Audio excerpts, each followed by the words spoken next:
The Last Thing He Told Me, Season 2 premieres Friday, February 20th, later on this month on Apple TV. Catch up right now on Season 1 with a great show and a great cast, starring in part this man, Nikolaj Coster-Waldau, is here on the Rich Eisen Show. Good to see you, man. Hi, good to see you. How are you? I'm great. Thrilled to have you here in studio, man. As I told you when you came out here, I'm a fan, and I'm looking forward to having this chat and you coming here. This show is intense, to say the least. Yeah.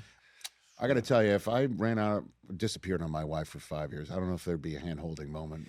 And I think that's also what you'll discover in this new season. It's not that simple as like, hey, I'm back. Yeah, right. And the reason why she thought you were gone, it's not as simple either. No.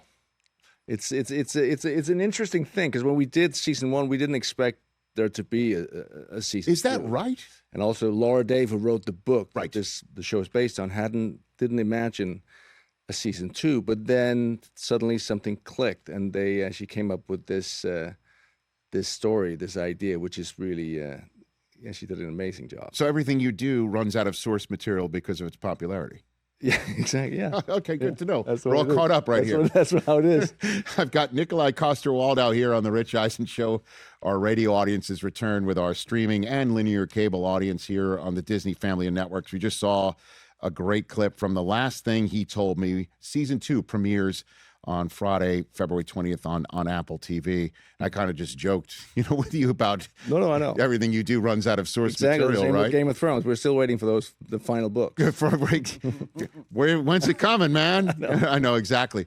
So you went through season 1 without expecting maybe more to come. Yeah, but it's just too damn popular, and so more happened. Yeah, I think she already had an idea, but we and Apple were they were smart. They obviously put in some options in case it did well. Right. But we didn't know. And what's been so much fun reading the book is just out now as well. It's just that you learn so much about what actually happened because in season 1, you don't really know why. The whole point is she has to find out. Her husband disappears, and she has to kind of find out what happened. Where is he? Right. And in season 2, you'll actually discover the reason behind what's up with all of that. Again, exactly. the season 2 is based on the book sequel, The First Time I Saw Him, which was just released in January. So perfect timing, right? That the book comes out with almost like they thought of it. I love that. So you have shown up with a piece of paper. Yes. No, I have a question for you. So what do you have? When you were, there's a couple of questions because I thought I'm here for you. I was going to meet you. Okay. I want to do some research. Okay, sure. So when you were starting out at Staten Island, what was it called? This is amazing. The Staten Island Advance, the newspaper. Did you imagine that one day you were going to have a show like this? Was this always the dream? It's always the dream. Well, first of all, the dream was to actually be an athlete. Yeah. That dream was dashed, age 6, age 7. What kind of? Oh, okay. That was early. Early on. It was early on where I realized I couldn't really shoot a basket successfully. The curveball and baseball would get me confused. This is pretty hard on yourself. It's okay. At the age of 6 or 7, you already go, no, this is not working. I realized that my interest in talking about it might be my way through. Oh, there you go. Is what I basically thought. So it was always sports journalism that was your passion. Game show hosting, late night TV show hosting. What else have I talked about my passion? There's that. And stand-up comedy. I did stand-up comedy for a while. Oh, yeah? In college. Yeah. That's cool. Yeah, man. That's the most frightening thing I've ever had to attempt. I can imagine because I was just like 2 nights ago. A friend is trying to break through, and I went to see him and some others in stand-up. Yeah. Oh man. And it's brutal. What was? No, but I mean, he was good. He was good. He's good. No, okay, he was good. He was good. But also, and but not every joke landed, and it's just That's the way it goes. Well, you go, come on, please. So please, I beg you to laugh at my material, which is but these guys understand that. I say that to you guys every day. Please laugh at what I'm saying. Sure. Please laugh. Thank you. Seeing that happens, even though it's not very funny. Okay, so that was the first question. Okay, what the next you have question a list? is... Oh, wow, he's got a whole... I want to ask you about... You wanted to be an athlete, and 20 years ago, you started doing this thing. Yeah. where we're doing a race every year. Yeah, and now you're raising money for charity. But back then, did it start like that? No, it did not start. It was like with that. Terrell Davis. Yes. Challenged you. Wow, you've done your research. To a 40-yard dash. Yes, sir. So the question I have is, you must have known that this was going to go on every year for a long time. No, I did not. Well, the reason I asked you that is because the time you put down back then was 6:77 in 2005. Yes, that's right. Last year was 6:47. So you're still faster than you were 20 years ago. Yes, I am. I'm a fine wine. But this is where we're going a little deeper here. Yeah. Because I've looked at all the times those 20 years. Yeah. The time you said in 25 was by far the worst time. Yeah. Did you already then was like, I'm going to give myself some time before I... No. Listen, you know what it's like to shoot a movie, shoot a TV show. There's a lot of waiting around, right? Like you sit around in your trailer, you're wondering, maybe you do, I don't know how you do your preparation for your work. You're excellent at what you do. I assume you know what you're doing. For me, back in 2005, I was bored out of my skull waiting to do something live. It was 2.5 hours away. And I was sitting next to Terrell Davis, who at the time was just coming off of a Hall of Fame career. And I was at this event where you run a 40-yard dash, and I'm standing in the stands, and I thought to myself, how fast can I run it? I asked Terrell Davis. He says to me, you can't. He laughed. I cursed at him, and I went down and I ran it in my suit and tie, because that's how I was dressed to broadcast later on. Had no idea that the crew was recording me. Oh, cool. No idea. And I ran it, and they showed it live to clown me, basically. Had no intention of doing it ever again.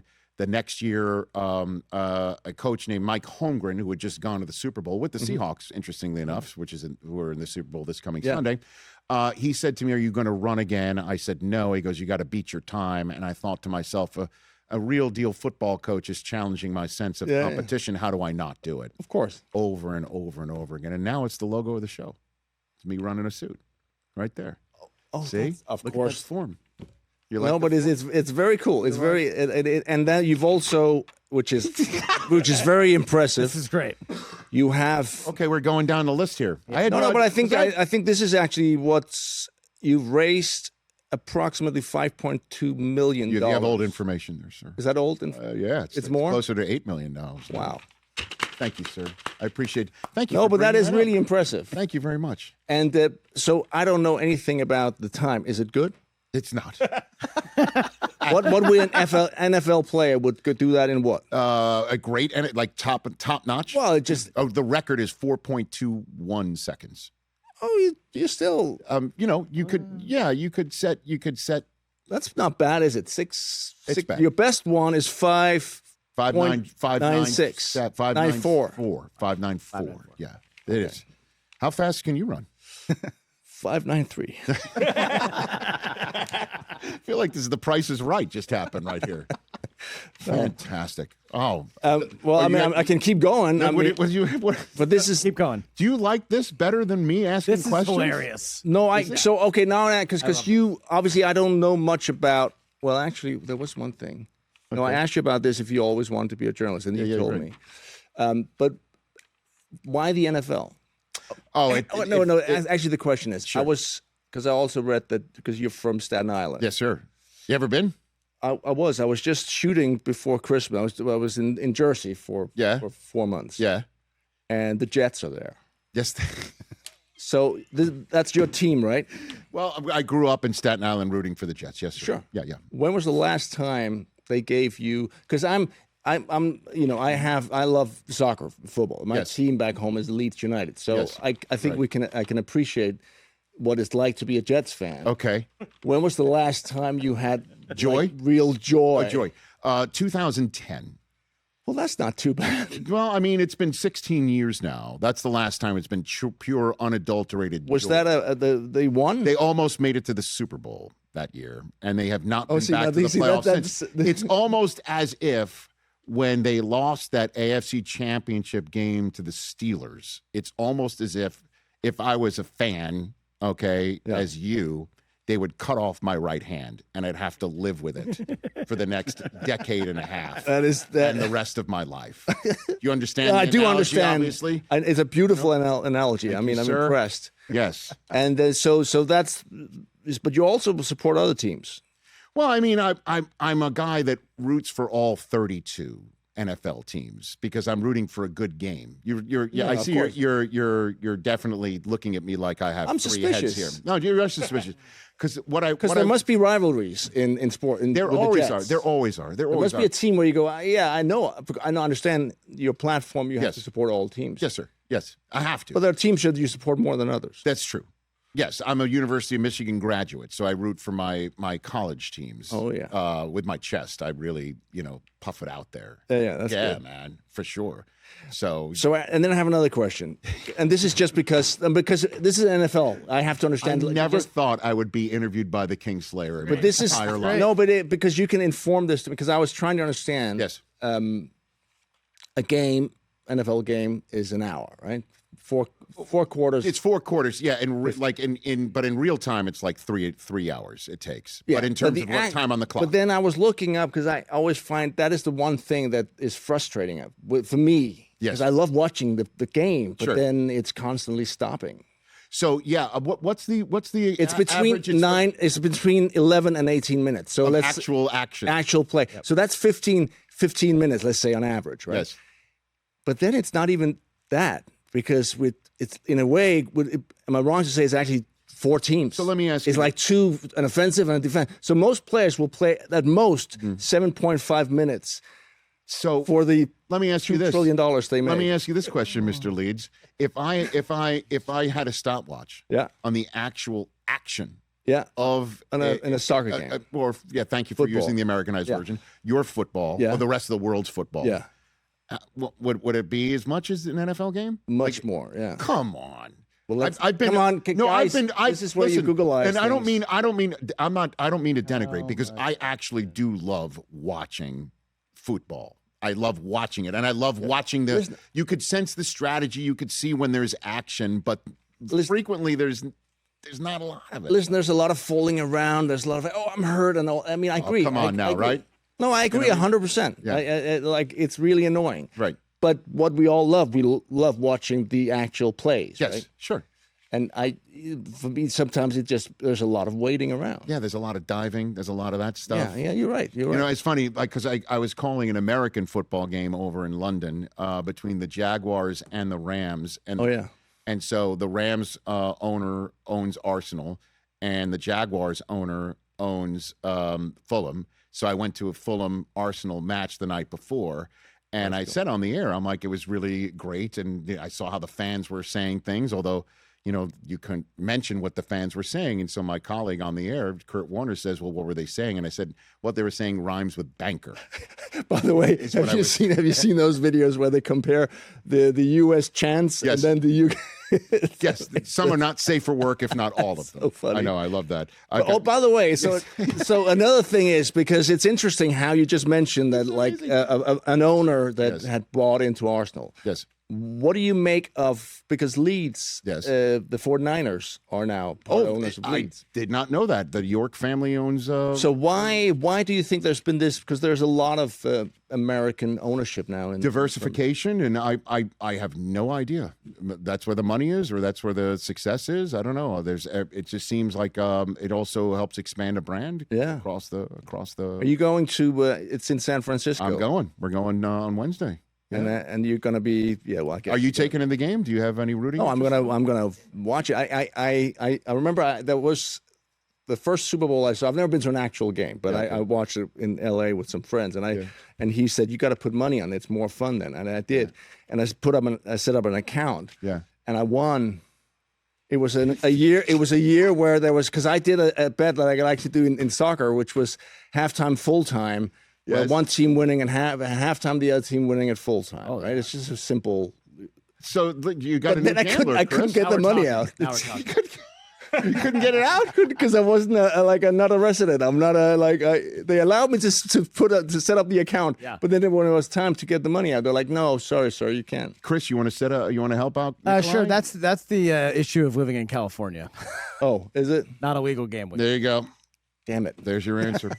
All right, I got to ask you one Game of Thrones. Okay, please. Shooting the scene where you lose your hand. Yes. What was that like for you? That was I actually remember that very well because I had the flu that day. So I was in the trailer and they were like, "Can you please come out And I yes. And so I was just almost just lying there. So that was fun. It was fun. And they had this knife that like a fake knife with a like little curve thing. Yeah, So he could smack it down on my. And that was it. Then I screamed. That's it. That was it. And then they dragged me back to my bed. So it helped that you were fluish? I was completely out of it that night. That helps. Yeah, it helped. Yeah. Okay. Yeah, it did. It did. Did you have any idea when this started? No, I remember thinking when we did a pilot first, like episode 1, we did that, and I remember thinking this because often, well, I also noticed that you've also played yourself on The Odd Couple. You've been an actor as well, right? So yes, but you and I are both actors. Yes, no, but that thing about the reason is you have to really take it seriously when you do it, because otherwise it's kind of ridiculous. And especially when you having big armor and you're sitting on a horse and you're like you have anyway. But there are times when we did the pilot, it's like this is we're talking about dragons and this is never going to go anywhere. And then a year later, it aired, and we went to the Comic-Con in San Diego, and it was packed with people, and I realized, okay, this is real. Yeah, people like this. No doubt they did. What's your favorite scene that you were part of then? There's a few, but I think there was a sequence we shot in Spain, which was this loot train. I was being attacked by the dragons, and I think we had 3 weeks there, and it was just incredible. That was pretty cool. I don't know if that's what it is. That's exactly it. That's the sequence. That's it. Wow. So what did you love about it? I mean, well, it was a beautiful place, and then it was the whole. For me, that's the peak of that show. It got so big. Yes. We had these incredible stunt teams. On that sequence, they set a world record on most people put on fire in one go, which is ridiculous. But when you're watching it, it's pretty amazing. And then me being on the horse going through, and there's fires everywhere. It was the scale was it was fun. It was a lot of fun. Was there ever any moment where you learned about what happened in a table read? What happened? Like what was going on in your show? Did you ever, where you had no idea? Oh, yeah. Jon Snow dying, for instance. Spoiler alert. Yeah. Well, he comes back. I know that. No. Yes. No. I mean, always. No. It was never like at the actual table read. But were they hiding it from you or something like that? No. I would get the scripts before. Okay. I see what you're saying. But I think like that would only be for the regulars. Everyone else would come on, and they wouldn't know what happened. Sure. Okay. But also, I mean. It's a funny thing, isn't it? Because, that whole secrecy and the way people want to hide these things. Right. It feels like, to me, it becomes part of the publicity. Like, because at the end of the day, nobody really wants to know. I mean, you know what I mean? Like, you don't want to know what happens in your favorite show. So the people that start talking about it, like, it's just, it's noise. For sure. And was there ever anything in your show where you're like, yeah, I don't want to do that for your character? No. It was tough for you to do? No, I mean, there's awkward things. Like there's a scene in a bath where, I had to be butt naked. That's just awkward. Sure. Like, it's just embarrassing because you're like, all your, the crews become your friends. Like then suddenly and then because I had, like, at that time, I'd lost my hand. Yes. So I had to have like this weird, I had a green sock on my actual hand, and I had this prosthetic sticking out. It sounds wrong, but yes, it does. Can confirm, but no. But the whole, so that's just, and then of course you were like that scene. We spent a whole 12 hours in a tub of water. That But there was nothing. I loved being on that show. I really did. I wouldn't blame you. And then the best, one of the things that's so. You never hear about is like we had these the background or extras where we had hundreds and hundreds and hundreds. They would come in every year from all over the world. They would go in a camp and train. And you're so many scenes you see with a lot of people. Right. And you always see that and you go, they're all there. They're all acting. They're 100%. And just a shout out to all those people because the scope they was dedicate their lives. And George R.R. Martin, the NFL team he roots for. No, I don't. It's the Jets. Well, there you go. Yeah. Which is why he couldn't finish. Wait a minute. Did I just say that? At any rate, thank you for coming on here. Thank you. Please so come much. back because I barely scratched the surface on what I want to ask you. And I imagine you've got more questions for me. I have a lot more questions for you. Thank you so much. And thank you for coming on. Greatly appreciated. The last thing he told me, again, season 2 premieres February 20th on Apple TV. Make a note of that. Also, season 2 of your docuseries, An Optimist's Guide to the Planet, can currently also be seen. And you're just wrapped up filming The Last Mrs. Parrish, coming to Netflix soon as well. Yeah. Anything about that one you want to drop or what? It was a joy to shoot that in Jersey. Okay. Robert Zemeckis directing. It was very cool. Yeah. Okay. You don't call him Bob? I thought people call him Bob if you were. Well, yeah, but this is an official gathering, got right? It. Very good. Okay. That's great stuff, man. Great director, and obviously everything that you do. Congratulations on everything going on in your life. Congratulations to you. Thank you so much. Appreciate it. Nikolaj Coster-Waldau is here on the Rich Eisen Show. Hey, you made it all the way to the end. Thanks for that. Check us out every single day streaming live on Disney Plus and the ESPN app 12 to 3 Eastern.